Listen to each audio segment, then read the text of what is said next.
나는 서울 시내에서 오래된 아파트에 살고 있었다. 이 아파트는 몇십 년 전 세워진 건물로 외관은 낡고 삐걱거렸지만 나는 비교적 싼 값의 아파트를 빌릴 수 있었기 때문에 큰 고민 없이 이곳에 자리 잡게 되었다. 이사한 지 몇 주가 지나고 아파트에 어느 정도 익숙해질 때였다. 어느 밤 한참을 책을 읽다 문득 창문 너머에서 부스럭거리는 소리가 들려왔다. 처음엔 바람 소리겠거니 했지만 그 소리는 점점 커지더니 마치 무언가가 창문을 긁어대는 듯한 소리가 되었다.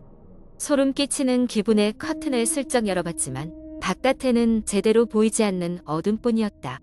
다음 날 아침 그 일이 꿈이었나 싶어 창문을 확인해보니 유리에는 손톱으로 긁은 자국 같은 것이 남아있었다.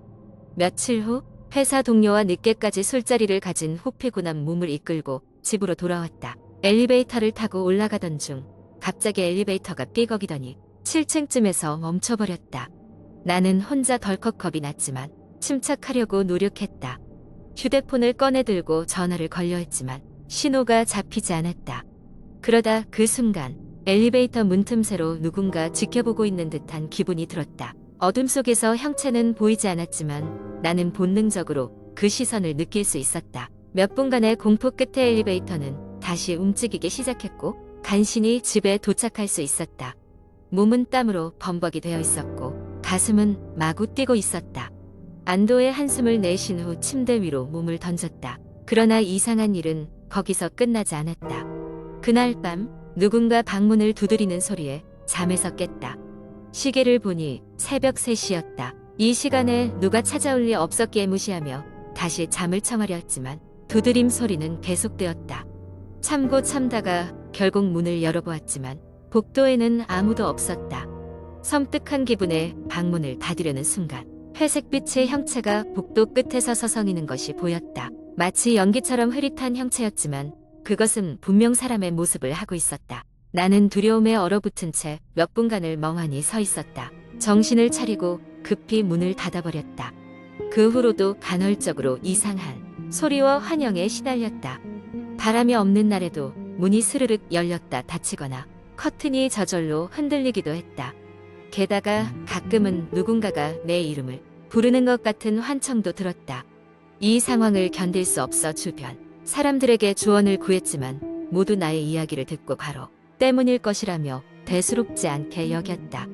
주변의 무관심 속에서 나는 점점 더 이 집에서 나가는 것만이 해답이라 생각하게 되었다. 결국 아파트를 떠나기로 결심했을 때 이사 준비를 하던 중 우연히 다락방에서 호기심이 생겨 잘 살펴보지 않았던 오래된 상자를 발견하게 되었다. 상자 안에는 이 아파트와 관련된 여러 가지 문서들과 함께 낡은 사진 한 장이 들어있었다. 사진에는 여러 사람들이 찍혀 있었고 그중 한 사람은 내가 복도 끝에서 놀라게 만들었던 그 형체와 흡사한 모습이었다. 차갑고 공허한 느낌이 드러나는 서둘러 사진을 상자에 집어넣고 서둘러 아파트를 나왔다. 그 후로 다시는 그곳에 돌아가지 않았다. 그 아파트에서의 기억은 마치 악몽처럼 여전히 나를 따라다녔지만 적어도 지금은 더 이상 소리에 시달리거나 환영을 보지는 않는다. 하지만 가끔 문득 생각난다. 그 그림자 같은 형체는 누구였으며 왜 나에게 나타났던 것인지. 아마도 오래된 아파트의 비밀은 아직 그곳 어딘가에 남아있을지도 모른다. 나는 다시는 그 비밀을 찾아 나서지 않을 것이다. 두 번째 이야기는 어느 가을밤 고요한 산속의 작은 마을에서 시작되었습니다. 마을은 오래된 전설로 유명한 곳이었고 그 전설은 마을 초입의 낡은 저택에 얽혀 있었습니다. 저택은 이미 수십 년 동안 비어 있었지만 마을 사람들은 아무도 그곳에 가려고 하지 않았습니다. 그곳에서는 매년 가을밤이면 희미한 불빛과 아련한 소리가 들린다고 했습니다. 이날 밤 도시에 살던 20대 청년 4명이 그 전설을 확인하기 위해 마을을 찾았습니다. 그들은 인터넷에서 그 이야기를 접하고 확인해 보겠다는 호기심에 사로잡혀 있었습니다. 마을에 도착한 그들은 마을 사람들에게 저택에 관한 자세한 이야기를 듣고자 했지만 마을 사람들은 입을 꼭 다문 채 저택에 가까이 가지 말라고 충고할 뿐이었습니다. 젊은 청년들은 그 충고를 귓등으로 흘려듣고 저택으로 향했습니다. 저택의 입구에 도착했을 때 기괴한 분위기가 그들을 감쌌습니다. 문은 닫혀 있었지만 오래된 것 치고는 의외로 견고한 상태였습니다. 그들은 서로를 바라보다가 한 친구가 용기를 내어 문을 열었습니다. 문이 열리자 먼지 냄새와 함께 어둠이 그들을 맞이했습니다. 그들은 손전등을 켜고 조심스럽게 안으로 들어갔습니다. 저택의 내부는 시간이 멈춘 듯한 모습이었습니다. 오래된 가구들과 벽에 걸린 누렇게 바랜 초상화들, 그리고 바닥을 덮은 두꺼운 먼지가 그들의 발길을 무겁게 만들었습니다. 그들은 조심스럽게 저택을 둘러보며 이야기를 나누었습니다. 마치 누군가가 아직 여기서 살고 있는 것 같아. 한 친구가 속삭였습니다. 다른 친구가 고개를 끄덕이며 그래, 뭔가 다른 것 같아. 누군가의 시선이 느껴져. 라고 대답했습니다. 그러다 그들은 2층으로 올라가 보기로 했습니다. 계단은 삐걱거렸고 그들의 마음은 불안으로 빠르게 뛰었습니다. 2층은 더 어둡고 소름 끼쳤습니다. 그때 어디선가 들리는 피아노 소리가 이들의 발걸음을 멈추게 했습니다. 피아노 소리는 서늘하고도 감미로운 멜로디로 저택 전체에 울려 퍼졌습니다. 말도 안 돼. 아무도 없을 텐데. 확인해보자. 그들은 피아노 소리를 따라 걸음을 옮겼고 작은 방 하나를 발견했습니다. 문을 열고 방 안을 들여다보니 낡은 피아노와 그 앞에 앉아있는 그림자가 보였습니다. 긴 머리카락이 어깨에 늘어져 있고 흰 드레스를 입고 있는 여인이 먼지를 가득 머금은 피아노를 치고 있었습니다. 그들은 순간적으로 얼어붙었지만 그녀는 피아노 연주를 멈추더니 천천히 그들을 향해 고개를 돌렸습니다. 그 순간 조명이 깜빡이며 방 안이 어둠으로 휩싸였고 그 여인의 모습은 사라졌습니다. 공포에 질린 그들은 비명을 지르며 저택을 빠져나가려 했습니다. 하지만 저택의 바닥은 그들의 발걸음을 무겁게 만들었고 문 앞에 다다랐을 때는 문이 다시 굳게 닫혀 있었습니다. 안간힘을 쓰며 문을 열자 그들은 간신히 저택을 벗어나 마을로 돌아갈 수 있었습니다. 마을로 돌아온 그들은 그제야 저택이 가진 비밀의 무게를 실감하게 되었고 마을 사람들의 충고를 무시한 것을 후회했습니다. 다음 날 마을은 언제 그랬냐는 듯 평화로웠지만 그들은 다시는 저택에 대한 이야기를 꺼내지 않았습니다.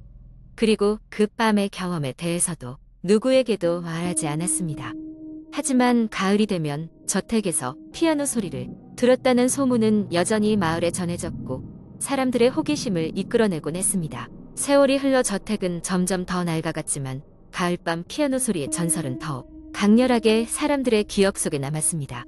그리고 호기심 많은 또 다른 누군가가 그 소리를 확인하려고 다가갈 때까지 저택은 그 이야기를 조용히 간직하고 있었습니다. 세 번째 이야기. 어느 날 나는 평소와 다름없이 인터넷 서핑을 즐기고 있었다. 주로 뉴스와 블로그를 둘러보며 시간을 보내던 나는 우연히 한 커뮤니티 사이트에서 실화 공포 썰이라는 게시물을 발견했다. 평소 공포 이야기를 좋아하던 나는 흥미를 느끼고 클릭했다. 사연의 주인공 지우는 친구들과 주말을 맞아 한적한 시골 마을로 여행을 갔다고 한다. 그 마을은 예전에는 번성했지만 지금은 노년층만 남아 조금은 쓸쓸한 분위기를 풍겼다. 친구들과 지우는 오래된 폐가가 있다는 소문을 듣고 무엄심해 그곳을 찾아가 보기로 했다. 폐가는 숲에 둘러싸여 있었고 이미 집의 절반쯤은 허물어져 있었다. 친구들은 겁에 질려 그곳에 들어가기를 망설였지만 지우는 용감하게도 자신의 스마트폰 불빛을 켜고 앞장서서 안으로 들어갔다. 짙은 먼지 냄새와 썩은 나무의 향기가 코를 찔렀다. 바닥에는 오래된 신문지와 부서진 가구들이 어지럽게 널려 있었다. 갑작스럽게 지훈의 전화 배터리가 방전되었는지 불빛이 꺼져버렸다. 어둠 속에 갇히자 순간적으로 공포가 밀려왔다. 주변을 둘러보며 친구들을 찾던 지훈은 누군가가 자신의 이름을 부르는 소리를 들었다. 목소리는 아주 희미했고 마치 바람에 실려오는 것만 같았다. 지훈은 소리의 방향을 찾기 위해 조심스럽게 걸음을 옮겼다. 그때 어느 방의 문이 삐걱거리며 혼자서 저절로 열렸다. 지훈은 오싹함을 느끼며 그 방으로 들어갔다. 방은 얼음장처럼 차가웠다. 구석에는 낡고 찢어진 인형이 하나 앉아 있었다. 그런데 인형의 눈이 새하얗고 비어있는 듯한 느낌을 주었다. 순간 지훈이 등 뒤에서 인기척이 느껴졌다. 서늘하면서도 축축한 손이 그의 어깨를 스치고 지나갔다. 겁에 질린 지훈은 뒤를 돌아보았지만 아무도 없었다. 그는 심장이 터질 듯한 공포를 느끼며 서둘러 방을 빠져나왔다. 그런데 나가려 한 순간 다시 그 음산한 목소리가 들렸다. 여기서 나가지 마세요. 속삭이는 소리는 지훈의 귓가에까지 울리며 생생하게 들려왔다. 마침내 지훈은 죽을 힘을 다해 친구들에게 달려갔다. 그곳을 빠져나와 밖으로 나왔지만 친구들은 지훈이 안에 있을 동안 무슨 일이 있었는지 전혀 눈치채지 못한 모양이었다. 지훈은 그들에게 방금 있었던 일을 이야기했고 친구들은 그를 안심시키려 했지만 그들의 얼굴에는 두려움이 역력했다. 그날 밤 친구들은 마을의 여관에 묵게 되었고 지훈은 계속해서 그 목소리가 귓가에 맴도는 듯한 기분을 떨칠 수 없었다. 잠을 이루지 못하고 뒤척이던 그는 갑자기 창밖에서 이상한 그림자가 지나가는 것을 보았다. 그 형체는 마치 그날 봤던 인형의 형태와 비슷해 보였다. 바로 그 순간 창문이 흔들리며 누군가가 두드리는 소리가 들렸다. 겁에 질린 지우는 다른 친구들을 깨울까 하다가 용기 내어 창문을 열어보았다. 그러나 밖에는 아무도 없었다. 단지 차가운 바람만이 스쳐 지나갈 뿐이었다. 여행이 끝난 후에도 그 목소리와 인형의 모습은 지훈의 머릿속에서 떠나지 않았다고 한다. 시간이 지나면서 그것은 하나의 끔찍한 기억으로 남았지만 가끔씩 혼자 있을 때면 그 음산한 속삭임이 다시 귓가에 들려오는 것만 같은 기분이 든다고 한다. 이 이야기를 읽는 나도 그리고 읽고 있는 당신도 이 글을 다 읽고 나서 집안이 조금 더 서늘해진 것 같은 기분을 떨칠 수 없을 것이다.